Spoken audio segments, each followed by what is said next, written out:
had the other ones available in there. Wait. But What? So, Luke, what are you drinking today?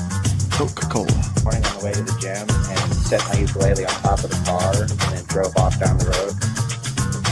I need a bow after that. Thank you. All right. Thank you for that. Look at that. I learned my lesson from last night. What a welcome, thank you. I drink the most fruity drinks imaginable. It's laundry day. it's laundry day. So you always wear hats with laundry day? I'm here to do you a favor, James. I just say, later. So how did you two meet? Well, there's these places in San Francisco. I think they're called bathhouses. It's like one of those things where everyone wants to focus on like the big events that happen, but day to day, what we're doing is we're on like one of our draw streams, smoking weed, making comics. It's chill. It's so much fun, and like Man, it's I'm not a YouTuber. I do this because I want to sell comic books.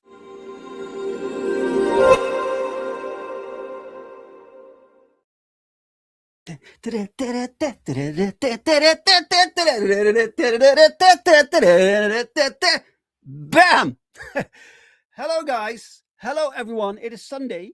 It is Sunday. This means another episode of A Drink with Brink, where I talk with other indie creators about their hopes and their dreams and their lives, but also their books and their campaigns and their creations, because frankly, guys, I'm kind of bored with mainstream. Mainstream kind of sucks, and indie is where the passion is. All right, guys. All right. I hope you're all having a fantastic weekend and a nice Sunday. My weekend is pretty good. It's pretty good, guys. I've been writing. I've been doing some writing. I'm working on my fantasy thing. So I wrote the first act, the opening sequence. I suddenly got it. I'm like, this is the opening sequence, right? And I wrote some other thing for some upcoming book. So I'm working on multiple projects right now, which is always good. So I can basically switch between projects. If I'm not feeling this one today, I have this other one going on. There's always something to do, you know. Plus, today I got a PlayStation 5 and I bought 2 games with it. I bought Stellar Blade and I bought Pragmata because apparently people seem to like it and other people don't. So I'm like, all right, those will be my games to start with. You know, I don't know when I'll be able to play because there's so much shit to do, but I have them. So I will find 1 hour like every day. I'll try like 30 minutes, play for 30 minutes, do something else, you know. All right. All right, guys. Let's see who is with us in the chat today. Chris of Red Dress Press. Welcome, Chris. Sugar Chris. Look at that. I made it right on time. Yes, you did. Yes, you did. Nice to see you, sir. Fancy intro. Thank you so much. Thank you. It's nice to see you streaming also again. So you're basically back streaming, which is cool. I hope you're enjoying it, right? That's important that you like it. It's otherwise, why do it, right? Bathhouses in the intro, Mr. Brink. Gonna have Pale Rider asking questions about you, about me. I was the one asking the question, and it was Andy Smith. Like, yo, so what do you want? What do you want from me? Pops, welcome, Pops. Madness Entertainment Group. Welcome, Pops. Guys, we are broadcasting right now through the Madness Entertainment Group. So thanks to Pops right here. So this means multiple channels. So thank you, Pops. And Crenshaw is here with us today. Hello, folks. He says, welcome, Crenshaw. Nice to see you, sir. Gotta be getting distracted playing games. Yes, that's the purpose, right? Why play? Why play if you're not getting distracted? Mike, welcome, Mike. Cheers. Nice to see you, Mike. Welcome. All right, guys. Let's so share out the stream. Let's try to get some more people in today because we have a wonderful guest, a returning guest. So, a returning guest, guys. All right, let's bring the guest in. Let's see. Do we have it set up? I do. I have it set up. So, ladies and gentlemen, may I have a very warm welcome for the guest of the hour, Miss Heather Veley.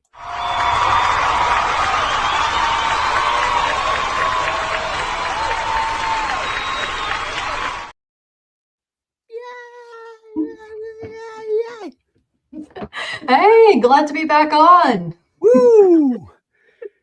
It's been exactly 50 episodes ago since you were on. What is that? Like a year? Yeah, because I do one every week, so it's almost 1 year. Oh my goodness, it has been a long time. Yes. I need to get back into the podcast game. Oh yeah. You've been out of it. You've been. I have. Yeah, I have a YouTube channel of my own, and I was streaming a little bit there. And what I would used to do is I would talk about various topics, like talk about different artists and writers and different characters and franchises that have either people really liked or have really influenced some of the stories that we love today. And I stopped doing it because it was distracting me from my actual writing and actual hustle. And also because I'm just not that good at it. Yeah. I wish I was better at it, but I'm just I guess it's one of those things where you just have a knack for it or you don't. And I'm much better at writing than I am at streaming or doing videos, I would find. I understand what you're saying. Some people have this natural personality that works very well for live streams, and if you make comics and you have that extra talent, that's fantastic. Some people don't. I think that I don't, so I force myself to do this every week, to practice and force it. 1 hour per week I can do, so just because if you want to sell comic books, you kind of have to, right? I know. I know the guy's not liked as much in indie circles, but I wish I had like a drop of EVS's charisma. If I just had a drop of his charisma, I feel like I would be much better off. I think you're doing fine. You're doing fine, Heather. Let's see. Mike says, "Welcome back, Heather." Thank you. Welcome, Cole King. Welcome. He says, "Oh, hey Cole." Gang. Yeah. Nice to see you. Pop says, "Hi, Heather." Hey, Pop. Crenshaw Golf claps and loud. Dad claps all around. Yeah. Thank you.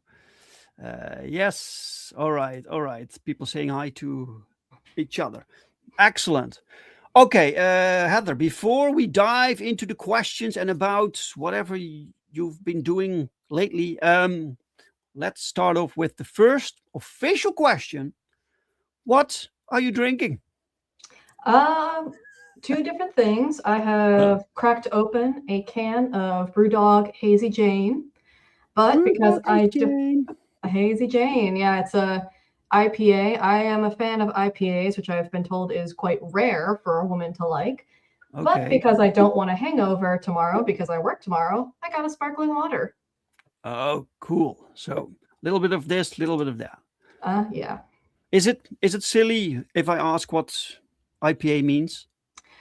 Indian Pale Ale, and it's called that because way back in the day when like the British were trying to trade with India / colonize India / whatever with India, they came up with the problem that the sailors wanted a drink because sailors, and that's kind of how the Indian Pale Ale was developed, and it's called that because it's bitter because of the India trade, and also because it is kind of a pale bitter beer. Right. Okay. I might be fudging the facts a little bit there, but it's been a while since I've researched Indian Pale Ales, but that's what I remember why it's called that. Okay, But I it's a learned view, something basically. new every stream. That's great. Right. And fun fact, Um, Brewdog is actually from Scotland. who? Brewdog, the brand of this beer, it's actually from Oh, Scotland. it's from Scotland. Okay. Okay, interesting. Yeah, they have a few breweries around where I live, and that's how I have it. So you're from Scotland also? No. I'm born and American raised, but the brewery itself is from Scotland. Okay. Okay. Right. Okay. Great. All right. Let's see. Gorilla Mars here. Welcome, sir. Nice to see you. Guys, go subscribe to Gorilla Mars YouTube channel for comic book reviews. We need more comic book review channels, guys. So go subscribe, people who do reviews. Heather, how have you been? It's been like 50 weeks since we last talked. So what's the news? Oh boy, so catching you guys up on everything. Well, so since the last time we streamed, I believe that issues 2 and 3 of Next Evolution came out, and with the campaign of Next Evolution 3, I finally printed Evolution 2. Basically, after the campaign for the first issue, the second issue was immediately coming back out, and I wasn't quite sure if people would want more of it, so I didn't immediately print it. But once the campaign for number 3 was coming along, it's like, all right, I'll offer it up, and people wanted it, so I printed it. Okay. All right. I publish 2 more books and published them on Amazon. One is a free verse poetry book, and one is a short story book. I've been attending book fairs. I attended. Wait, 1 sec. So one is a short story book, actual stories or comics? Prose stories. Yeah, right. Yeah, I do write regular short stories in prose, and I'm actually trying to write my first novel that I'm going to hopefully get into the traditional publishing, like graduating from indie to traditional publishing. And I also write free verse poetry too. That's actually where I started when it came with publishing my writing. Sure. Yes. So, right. But yeah, published a book fantastic. of each. Okay. So you have poetry. You have you're busy working on a novel. You do short stories. You make comic books. So basically, the entire gamut when it comes to writing. I joke when I'm ever at events that I try to offer up something for everyone. Yes. Well, that's fantastic. These are like different disciplines also within writing, right? So are there things that you like better than other things, or that you find more difficult than other like disciplines? Comic book writing did take a little bit of time to actually get down, especially like, because I do understand how to like write a story and construct a story, but it's like how to maneuver that into like a comic book format. And also because I'm not an artist, so I have to talk with my artist, Martin Jimenez, and communicating exactly what I want in the panel for him. Sure. And which has been a little difficult because there is a language barrier between us. So sometimes I have to elaborate on a few things, but for the most part, we do have a very good working relationship. Like he will. Where's your artist from? Argentina. Okay. Right. I actually got introduced to him through X. That's how I came across him. Basically, I asked another comic book creator, "Hey, do you know if there's any artists who are currently open for commissions?" And that's how I got pointed into Martin's way. Okay. All right. Pop says we do have a beer expert in the madness. Our CFO used to own a brewery. Oh. Okay. So he probably would take offense of my description of what an IPA is. Yeah, maybe. Or perhaps you got it right. He says, watch 3 beer men later tonight on Pilled. Okay. Pilled. Plug. Right. So you write short stories, you do novels, you make comic books. You met your artist on X, and he's from Argentina. But you write your scripts in English, but sometimes they don't really precisely understand what you mean or what you want drawn. It only happens like once in a blue moon. For the most part, Yeah. he does understand what I'm trying to communicate. But there have been a few times where he'll send me like a mock page, and I'll look at a panel, and I'm like, this is not what I was expecting. And so we'd have to have a few conversations of what exactly I'm looking for. Like there's this one specific panel in issue 3 where he had to redo that one panel like 3 different times. Oh, Because it's like, okay, I guess I'm not communicating myself very well. Yes. So it happens, I'm guessing. It happens. Sure. If it happens sometimes. So, well, Like I only mean, sometimes. I mean, it He's- even he's- happens with me, with people who can read English. So it's sometimes it's just difficult to really Right. get across what you want.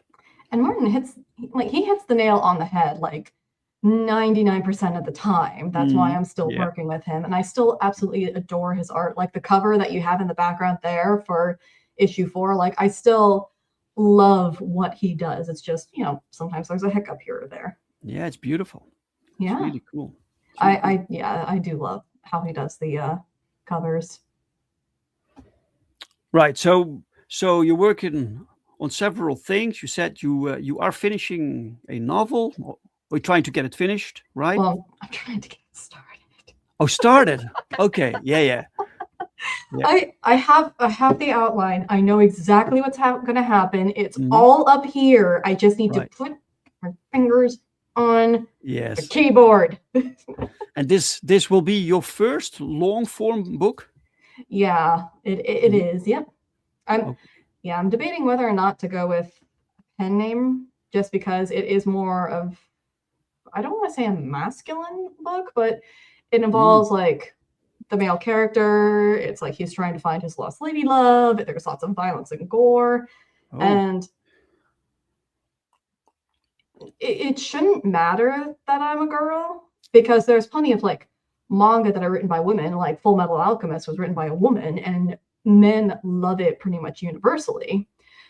But it seems like nowadays, especially with the comic book sphere and the book sphere, there's been a bit of a bias against women, not because they don't think women are capable, but especially in comic books, it's what your boy Zach used to call purse puppies, is what the female writers were. They were just there to fill a quota, and they weren't exactly the best. And unfortunately, it has resulted in people having more of a bias of female writers. And ironically enough, it's actually made it harder for women writers who are good and want to get into the industry, but these purse puppies have basically poisoned the well. Oh, wow. Do you notice that that's more difficult for you or for other female writers, to like get some movement going with their writing? Well, because of this? It is, I guess with any indie writer, you do have to prove yourself.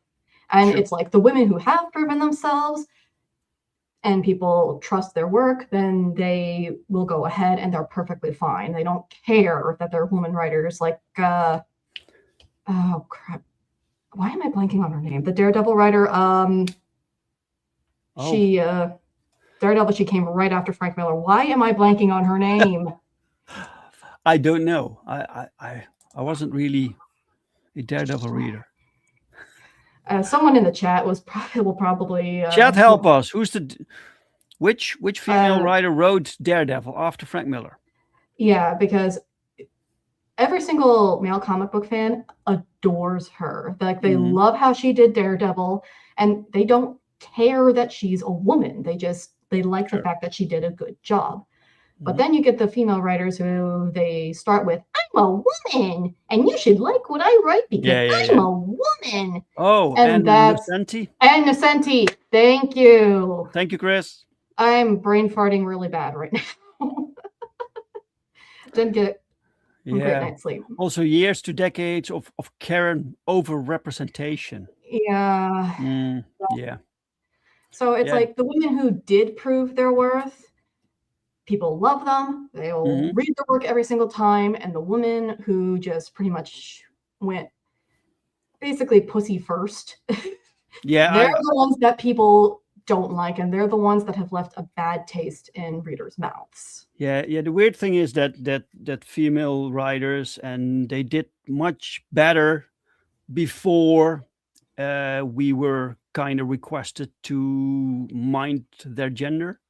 Before DEI, yeah, it Yeah, really is before yeah. DEI came into play that it was actually easier for women, Mhm.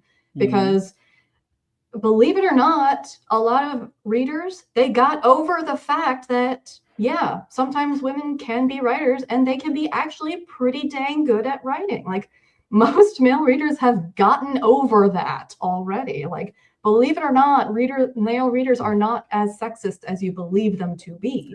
But but like everybody else in a meritocracy, you have to prove yourself. And once you have Mhm. proven yourself to be a competent writer, then people will respect you. You do not automatically get praise just Sure, for and being yourself.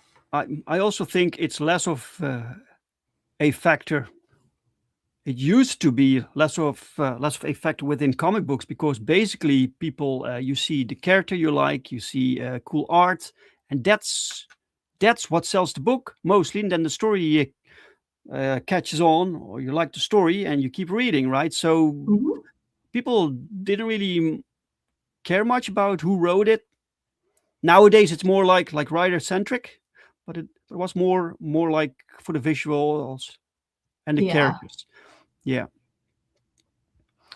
So you wanted to write a full novel. So you had this concept in your mind that you want Yeah. to that Yeah. I am going to get to it. yeah. Yeah, it's just, like I said, a lot of things going on, plus procrastinating on actually getting it done. So yeah, it's a lot. Before DEI, most people just assumed that someone hired for any job was just the most qualified, not just hired to fill a quota. Yes, Exactly. that's it. Exactly. So the whole perspective changed, kind of. We now know that that people get hired for different reasons. Hmm. Yeah. So yeah, this sucks for you, but but if you try a pseudonym, don't tell us which one, so we don't know, right? So will be a surprise, like in 2 years the book is out and people will start to read it, and you're like, hey, I'm that writer. I'm like, what? It's a popular book, everyone loves it. What kind of genre will your book be? Horror action. Okay. Because, like I said, there is going to be some graphic violence in it. Mm-hmm. Right. And it isn't, like a couple of the big inspirations for it are like Hellsing, the anime, and also Lost Boys and Vampire Hunter D. And yes, it is going to be a vampire main character, because I do have a soft spot for vampires. And you have a soft spot for horror also. Your comic series, if I remember correctly, was also very horror-esque. Well, Next Evolution, it depends on your definition of a horror. I would find like a lot of the background information in Next Evolution to be horrific, because it is about a corrupt drug company who's basically using the public as their guinea pigs to perfect their wonder drug, which is horrific in its own way. Yes. Mike says, remember the name Engelbert Humperdinck. Humperdinck has already been used. I will keep that in mind. That's a shame. Louise Simonson was my second favorite writer. She was awesome, says Jade. Jade at One. Welcome, Jade at One. Welcome. Yeah. So it's like, it's not horrific in the fact, my comic book's not horrific for the fact that it's not like super scary. It doesn't have violence in it. But once you get to like the background and what's happening in the background, it's like, this is actually really messed up and horrific. And it's going to be more extreme in issue 5, where one particular character who is kind of introduced in issue 3, he just goes completely mask off, and basically he's Dr. Mangala. But Okay. yeah, I wanted it to be more of a slow burn with him. Like, you think, oh, he's just working for the bad guys, and he's just happened to be like a scientist, and then it's revealed, no, he is definitely screwed in the head. Right. Yes. The most fantastic horror usually is when it comes from people, like very, like this could actually happen. Yeah, because I personally, I don't find things like, monsters or ghosts to be scary anymore. Like, yeah, if I watch a horror movie, like it's a ghost horror movie and there's a jump scare, I'll jump, but I don't particularly find them scary. But it's stuff like serial killers or stalkers, something like that I find legitimately scary. Or the concept that your brain can just snafu one day and you will just become a monster yourself. Like, that is terrifying. Yes. Like those cases where someone develops a brain tumor in a specific area in their brain and they turn into a psychotic madman. Yes. Like, that I find terrifying, because how do you even predict that's going to happen in your life? And then how do you even predict that you're going to become such a sociopathic being because of it? It is politicians. Yeah, they can be quite horrifying too, especially after the Epstein files dropped. Right. Do you know the comic book series Crossed? Yes. Yeah, I am very much aware of that one. Yeah. Okay, I picked that one up because I loved The Walking Dead, right? And I wanted something like similar, or something new but similar, right? But Crossed was for me was too much. I didn't like it. I felt really awful reading that, because you basically like for those who don't know, it's about this like virus or disease or whatever that causes any moral restraint that people have to like break down, right? So they do whatever they want, the most gruesome shit, and it's actually in there. It's actually human behavior without any moral filters, restrictions, and that was horrific to me. Well, it is Garth Ennis, so yes, and that's the series where everybody, after they read it, they just looked at Garth Ennis and they're like, "Are you okay, bud? Like, do you need to talk about something? Are you okay?" Yeah. And well, to be fair, all I really needed was just to see a couple panels and just hear what's going on in that series, and I just decided on my own, you know what? I don't need to read this. It's like that one Alan Moore graphic novel of The Lost Girls, where all I had to do was hear the synopsis of that series, and it's like, nope, I'm good. I do not want to be put on a list today. No, thank you. Welcome, Marinus. Welcome, sir. Oh, hey, Cosmonaut. Nice to see you, man. Yeah. So what's your how do you write horror? It's like it's I think it's easier when horror is like a movie, it's filmed, you can work with sounds and visuals, and so how do you capture that atmosphere in a written format? That depends on the type of horror I'm working with. If I'm trying to develop a horrific, like realistic horrific character, I base it off of like real figures, like say your Ted Bundy types, or like your Dr. Mangala types, or even like a politician. Like, what if a politician was so amoral that he literally did not give a damn about what he was doing so long as it served his own needs? Because you could go any way with that. So, and there are plenty of people in real life where all you have to do is just study them for a little bit and you got a very good idea of, okay, this is what my villain is going to be like. Either someone who is so fascinated with science that he will do amoral things just to get to the bottom of his curiosity, someone who is so money obsessed that they are willing to do anything for money, or a politician who, like I said, he does not give a damn if people are suffering from his actions so long as he gets what he wants, which I find personally very horrific. Sure. When it comes to like my short stories, where I do get a little bit more surreal in my short stories, I do get a little bit more out there with it. And for that, I turn to like cosmic horror, like the unknown of, I don't know what that is, but I don't want to fuck with it. Yeah.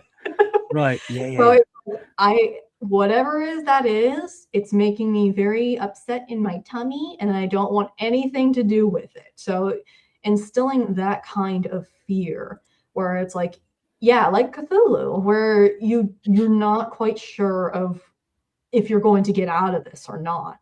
That's like the best way to establish that kind of horror, where it's like maybe you'll get out with some cuts and bruises, but you'll ultimately be fine, say for some traumatization, or you are going to absolutely lose your mind. Like in one of my short stories, it's basically about an artist going through art block. Yes, it's like cosmic dream. And I guess spoiler for the story, he becomes so obsessed with creating the perfect painting, he results into self-harm, and he doesn't even care that he's hurting himself, but he wants to make the perfect painting. Which that kind of obsession can be terrifying in and of itself. Right. Yeah, absolutely. Chris says, I like Heather. She has a Space King hoodie. I don't just have a Space King hoodie. I have a little Star Defender. What? His name is Kevin.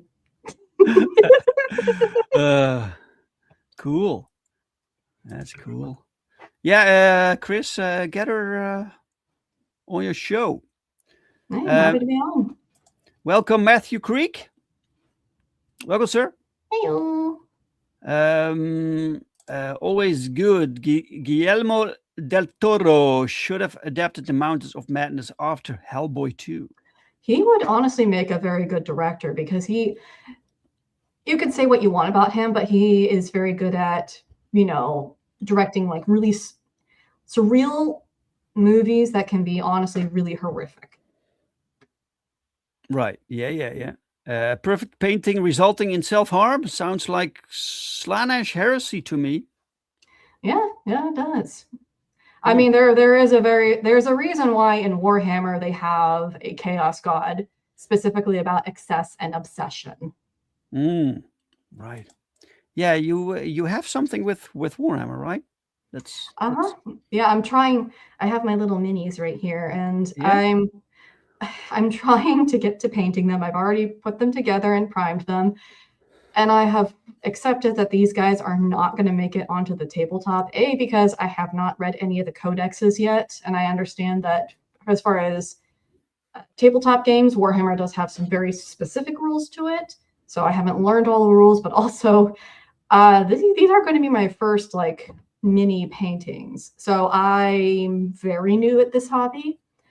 I'm trying to do the best that I can. I'm absorbing as much lore as I can, but these are going to be my practice guys. They are my practice minis.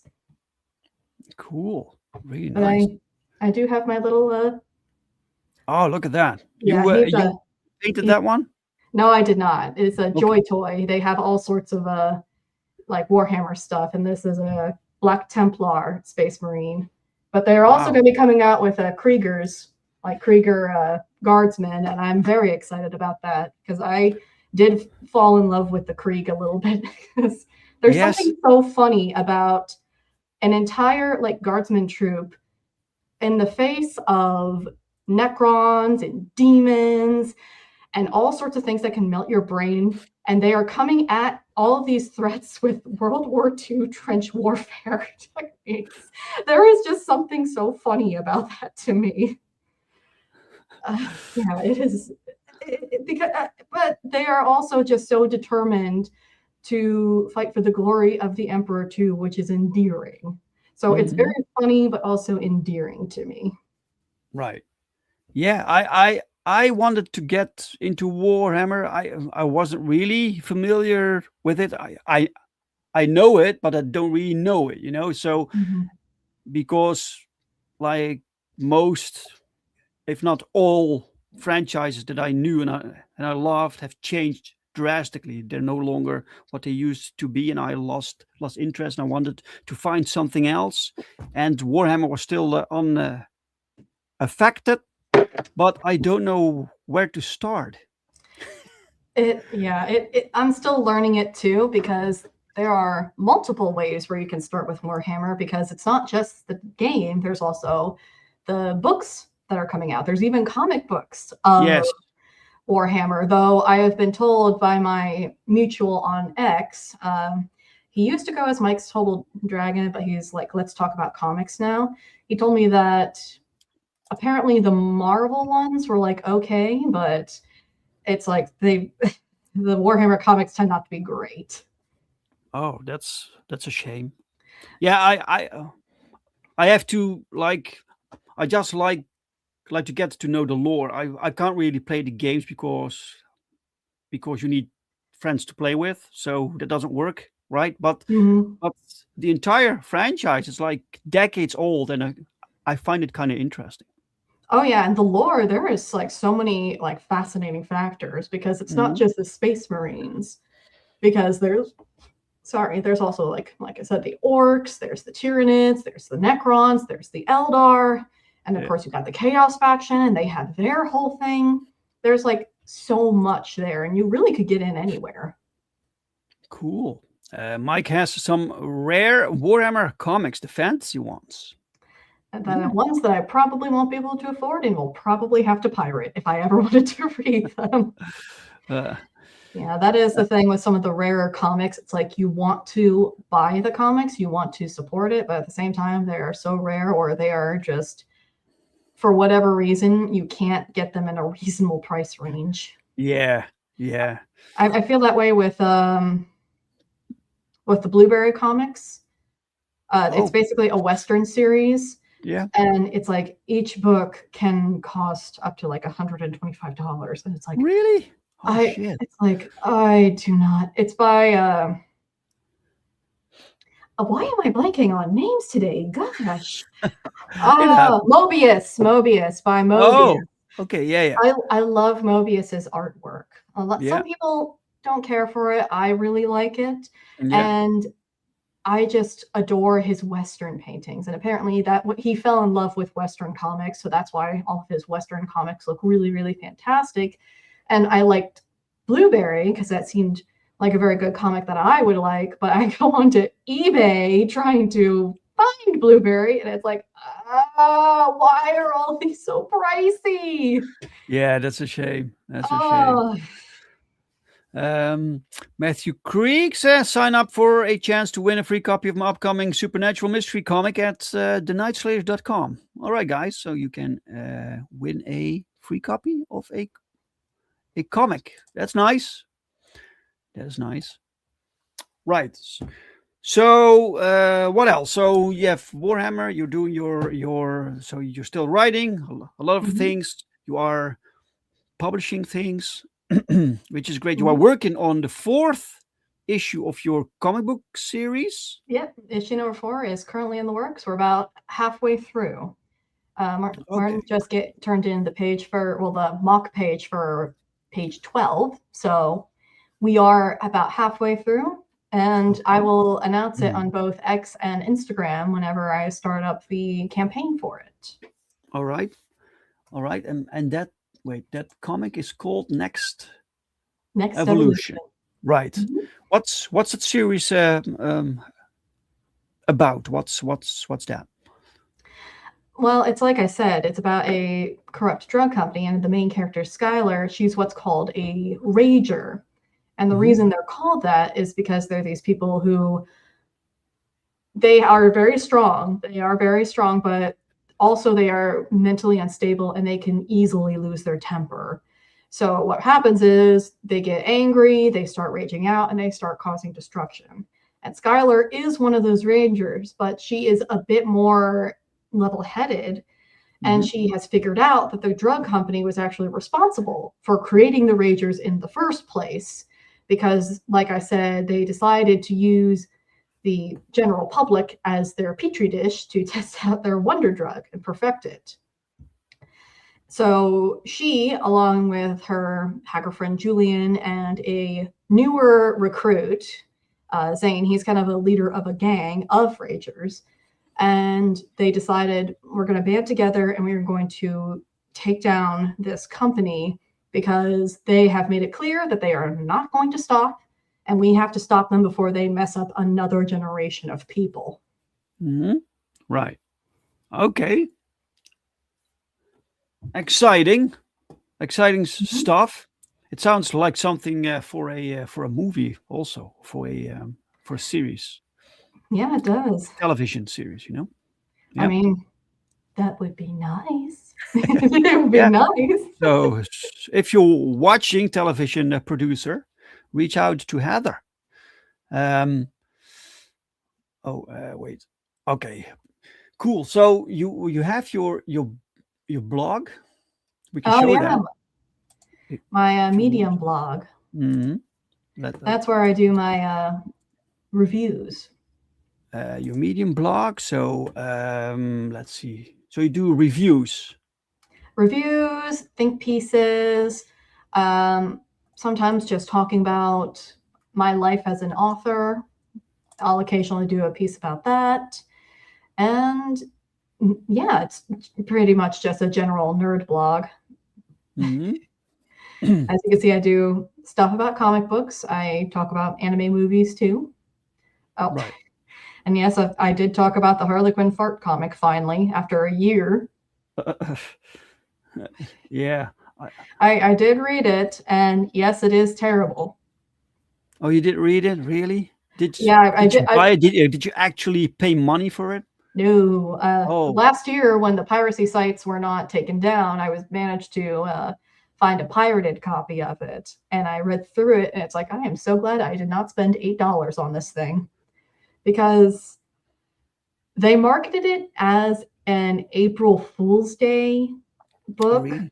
And they were swearing up and down, oh, it's not a fetish comic. It's not a fetish comic. Why would you think it's a fetish comic? We just have Harley Quinn dressed up like a burlesque dancer, farting straight into your face, and we're going to make a scratch and sniff variant of it. It's not a fetish comic. Like, okay. But first of all, it is a fetish comic. It's not explicitly sexual, but Harley Quinn becomes obsessed with sniffing Poison Ivy's farts, and the entire plot is she is trying to steal the James Joyce love letters to both romance Ivy and convince Ivy to fart for her. And there's also a few odd moments where the writer decides to get on her feminist soapbox and talk about how the patriarchy is shaming women away from farting. And it's like, when the hell did the right to fart become a feminist talking point? Everything is so stupid. Well, the thing is, DC Comics announced the Harley Quinn fart comic back in December of 2024. Okay. And literally everyone was basically like, this is so obviously a fart fetish comic book. None of us wanted this. Please don't do this. We don't like it. So they had 4 whole months to pump the brakes on this thing, but they decided not to because... And I made this point in my article where something that would have been actually funnier for DC to do is they release it, or they release the announcement of, hey, we're going to do this Harley Quinn fart comic book. Have everyone be in an uproar. You have all of the Chud channels talking about, oh, this is a disgrace. DC's gone downhill. And then when April 1st comes, there's nothing. The comic book does not exist. It was all just a joke. Like, ha ha, you guys really thought we were going to be doing this? Like, that honestly would have been funnier. Yeah, it's ridiculous. It's ridiculous. Yeah. So this is why women like Space King. It's not that complicated. A 9-minute read. Yeah, I do talk a lot. Oh. Okay. Yeah. Oh, you have to sign in. Yeah, I don't have a. Unfortunately, when it comes to Account, yeah. Medium, if I want to earn any money, I do have to pay off some of it. I'm Sure. sorry. Yes. Sorry, Yes. guys. But if you're watching, guys, and you are subscribed or you want to get subscribed, please do. The link is in the chat. I put it in the chat, so you can read these articles. So you try to write one article per month. I try to, yeah, because it Mhm. does take a little bit of time to come up with what I'm going to be writing next. And Oh, something I really? found is that unfortunately, my comic book articles don't do as well. Oh, It's seriously my anime reviews that do a lot better.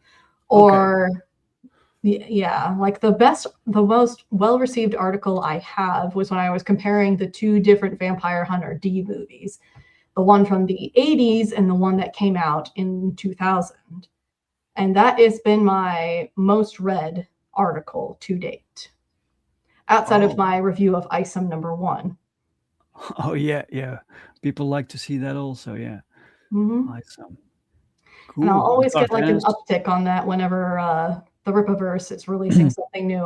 I'll know that the Rippaverse has released something new when I Oh, see yeah. an uptick on how many people have read the Isom #1 review. Wow. Yeah, that's there's sometimes I read comics from indie creators and it's like you can see it's better than other comics that like sell better. So Mhm. so it's not like the quality really always determines like how popular something can get.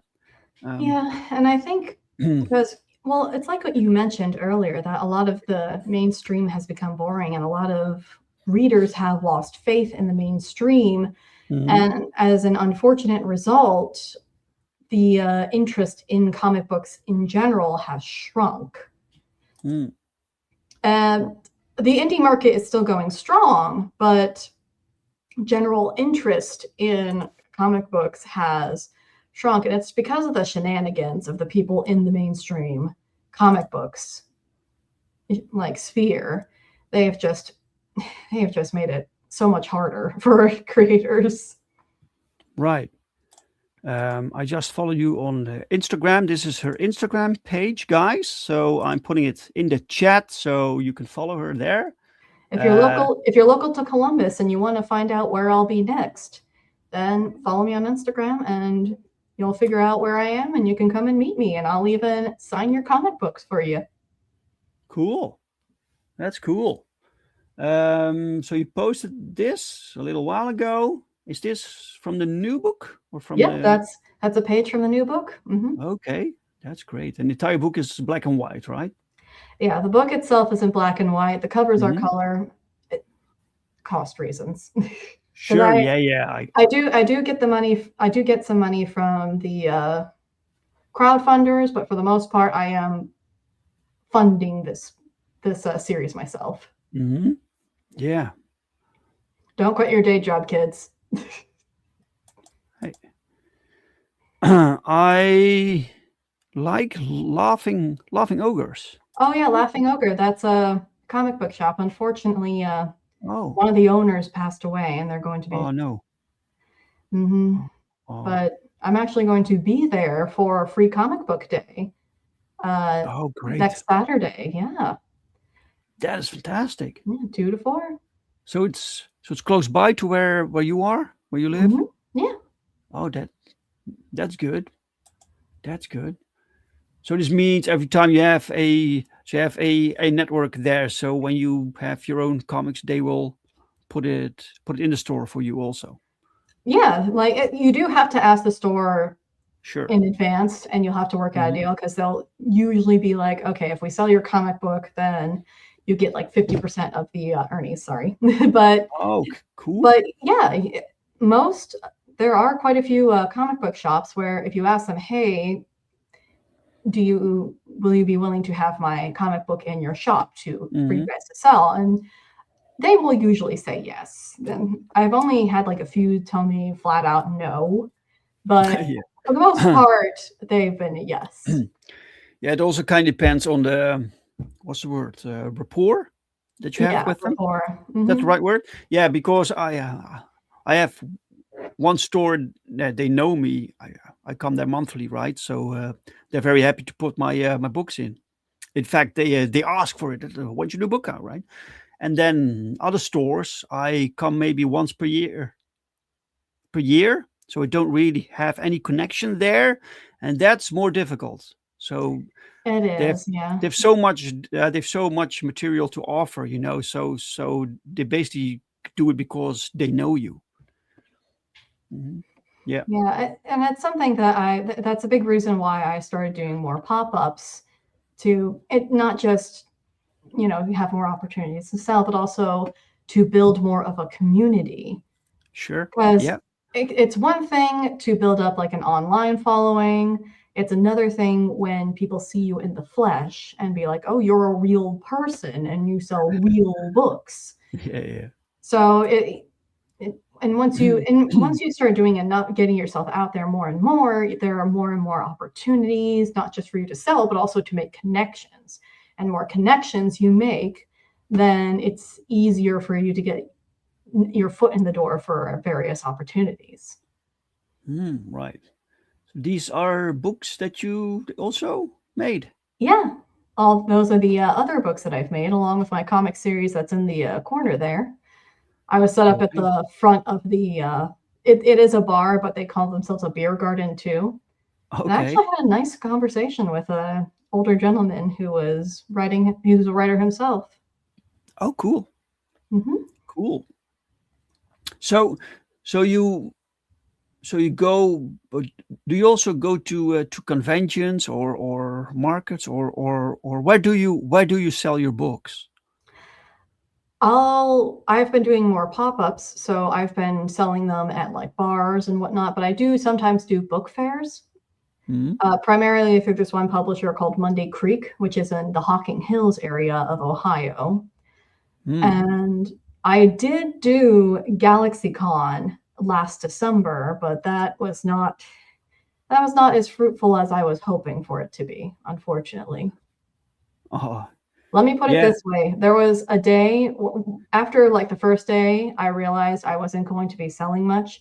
So I brought my minis to like start gluing them together, because at the time they weren't all glued together. So I started bringing the minis in to glue together while I was waiting for people to come up. More people stopped at my stand to comment on the minis than to buy the comic books. Which is like, I'm glad you're at least stopping by, but it does hurt my pride a little bit that you just want to look at my toy soldiers. You don't want to look at my books. Yeah, it's sometimes really you can't really predict sometimes what the audience wants for a specific like venue. I went to Belgium like last month or 2 months ago. I was like, I'm going to sell my comics in Belgium. So there was this nerd geek village kind of thing going on. I thought that was my audience. They had like anime and manga and trading cards and everything, right? And half the people there were in cosplay. And I sold one book. It was really strange. Well, other conventions, I'm doing gangbusters. So you can't really predict this. I think when it comes to like official conventions and book fairs, this is something I noticed particularly in the last year. I think I came to the conclusion that it might be a general like economy thing, because we all know that at least here in the States, the economy is not as good as it used to be. So people are becoming a lot more, they've become a lot more like not Scroogey, but they've become a little bit more like money wise. Sure. So if you're like an independent, then people are going to be a little bit more like, am I really going to give you a chance? Because I have so many other things. I have so many other video games and book series and whatnot that I'm following. Do I really want to give this person who I don't know who they are? I don't know if they have any more credentials. I don't even know if they're good. So I do think it was like a broader economy thing, because it wasn't just me at the book fair but the book fairs who weren't doing as well. Like other authors were commenting like, the attendance here is actually quite slim. What is going on? Okay. And it was usually like fairs where in the past I was doing a decent amount. I was at least making my table fee. But it was like within the last year, they just have not been as good, which is somewhat heartbreaking, but that means you have to get a little bit more creative. Yes. And that's what I've been doing with these pop-ups, because I have been doing like fairly okay with the pop-ups. Some of them not as fruitious as I would hope. Like the one I had at the record store, I didn't sell any copies, but I did get some references to some other opportunities. But you do, like in this economy as an indie creator, you do have to get a little bit more creative. And it's like, I might have to start back up my YouTube career, and I might have to get a TikTok. I don't want to get a TikTok. I don't want to get on the Brain Rot app. That's what destroyed your boy Zach's brain. Oh, yeah?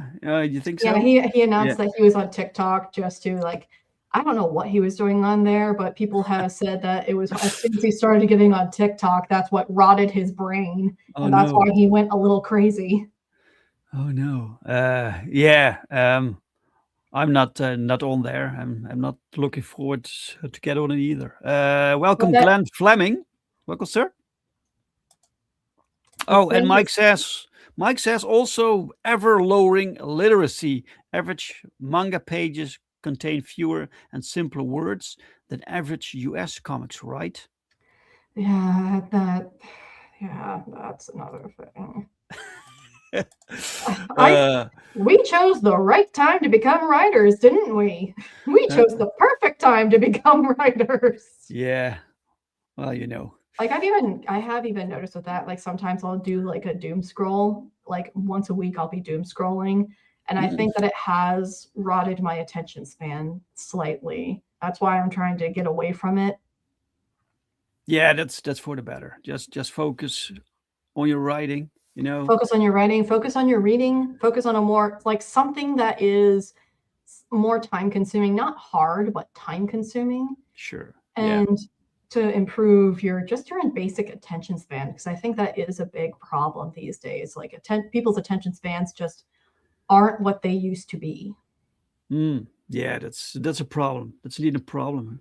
Also with marketing, you have to take that into consideration. So I mean, the only like genre where that has not become a problem is the erotica genre, and it's like, do you really want to get into the erotica? Like, there's a joke that book talk is basically just smut talk, where it's about a bunch of women who are talking about all of the like naughty and spicy books that they read, and it's just like graphic depictions of like the werewolf's appendage, we'll say, and all of like the kinky sex that they have, and it keeps their attention. It keeps their attention. It's porn, but it keeps their attention. It's like, great. The money maker is in porn now. No matter where you go, great. That is fantastic. Would you ever consider like just to make some money to go that route, to make something in that vein? Not under my real name, no. Okay, right. Hell no, not under my real name. Yeah. It's like I've been thinking, why not make a titty book for Kickstarter under a different label? You know, I think it was make some money. It was the artist for the original Superman. He actually made an erotica book back in the 50s. Yeah, he made a naughty book. That I found that out when I was doing my streaming, and I decided to do the creators of Superman, and I found out that the artist, he did an erotica book, and I saw some of the images, and it's like, oh boy. And of course he didn't publish it under his real name, because porn was even more stigmatized back then, and that would have killed whatever bit of his career that he had back then. So of course it's been a secret for a very long time until it got revealed in the 2000s. Yes. Mike says, hey, nobody gets to choose the times they live in. Cheers. Hey, welcome, Darius Artist. Welcome. Bruce Tim, he asks, Yeah, Bruce Timm. Yeah, he did make a couple of naughty pictures of Harley Quinn. So if you guys ever wondered why in the Harley Quinn Batman movie she is like extra sexualized, that's because he's pretty much had a hard-on for Harley for a while. Which he gets a pass because he's a co-creator. So it's like he's liking his own creation. So can you really? Professor Marston? Professor Marston? I don't know who that is. Yeah, you're gonna have to elaborate there. Chris says, "Don't do it, Heather. Don't cave into the titty book pressure." I'll try. I'm gonna see if my vampire book works out first before I do the naughty books. So if people watching now, they want to read your material, where should they go? Where can they buy your stuff or read your stuff? Well, when it comes to the short story books and the poetry books, you can find them all on Amazon. When it comes to the comic books, because they are independently printed, you'll have to go to either my X account or my Instagram account and send me a DM saying, hey, I want a physical copy, and I will be able to send it to you. But you can also find them on Global Comics, the first 2 issues. Oh, cool. Okay, I don't have the Global Comics link, guys. I'm sorry, I completely forgot to send that to you. No worries. I have the other one, so you can find them below this video. So go follow Heather on social media, read some comics, and keep an eye out for your next book.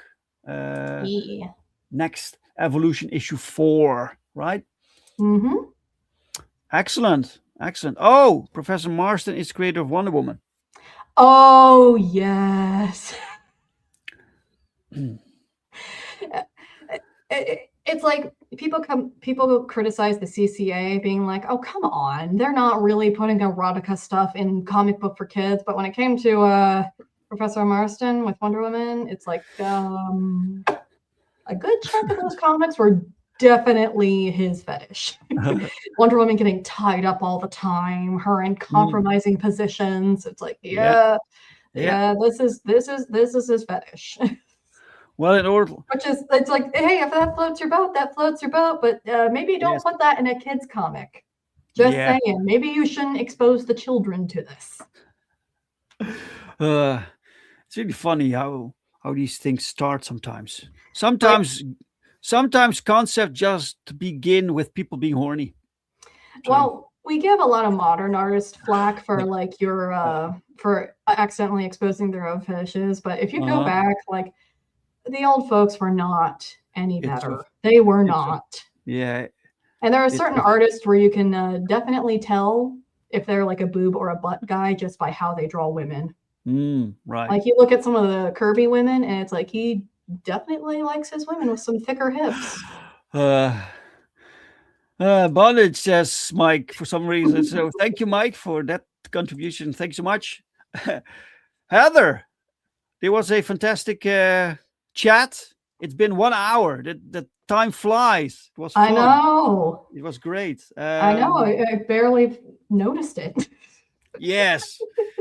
But what's really cool to talk to you again. And unfortunately, you don't have a campaign just now. Usually, I direct people to campaigns like back this, but you have your socials. They're below. People can follow you there and keep up to date when you go launch your next campaign or when they want to read one of your current books, right? Oh yes, you guys will definitely hear from all of my socials when the campaign goes up, and I'm even going to talk with a few breweries around here to do a campaign launch party. Yes, exactly. That's right, says Mike. If those people didn't get horny, most of us wouldn't be here now. That's right. That is right.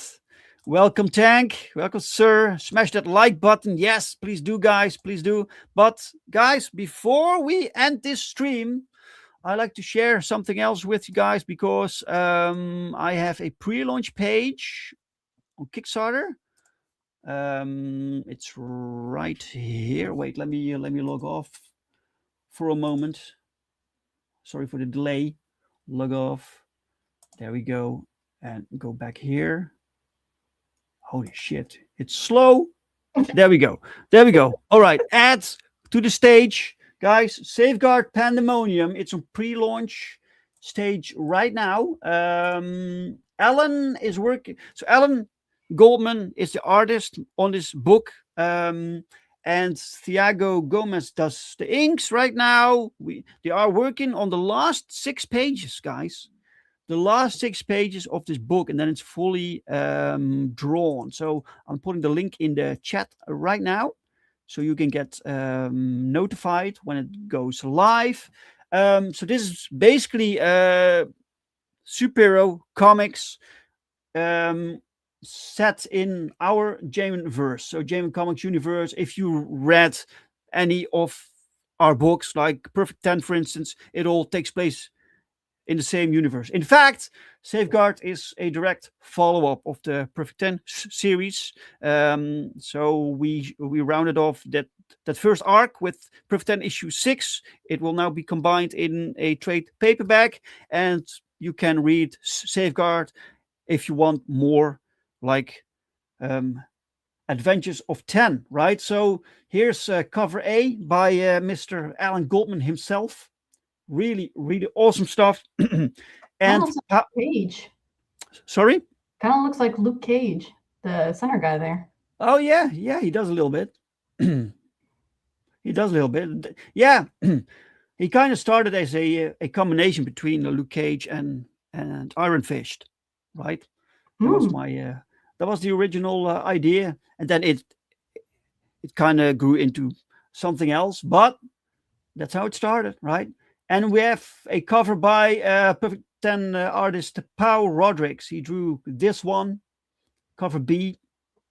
So guys, the book is fully in production right now. We need to finish 6 more pages, then it's done. The link to this pre-launch page is below. It's in the chat. Go get notified. Go share it out, and quit the link, the share thingy. Safeguard coming to Kickstarter. Beautiful art and fantastic team on and off the page. Thank you. Woo. Thank you so much, Mike. Thank you. Right. Heather, thank you so much for being my guest for today. Thank you for having me on. Yeah, and you're very welcome back. If you ever have like something to sell or showcase, just reach out, and you're always welcome. If you need someone for a panel, then I'm always available. Okay, cool. I'll keep that in mind. And special thanks to the chat, to all you guys showing up, and for your questions and your feedback and like the likes. So if you like this conversation, then you give it a like. If you didn't like the conversation, you give it a dislike. And I'm sorry.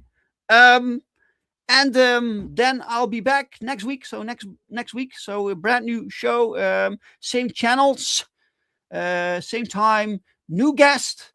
Hope to see you guys then. Have a fantastic rest of your Sunday, and see you next week. Bye, guys. Bye-bye.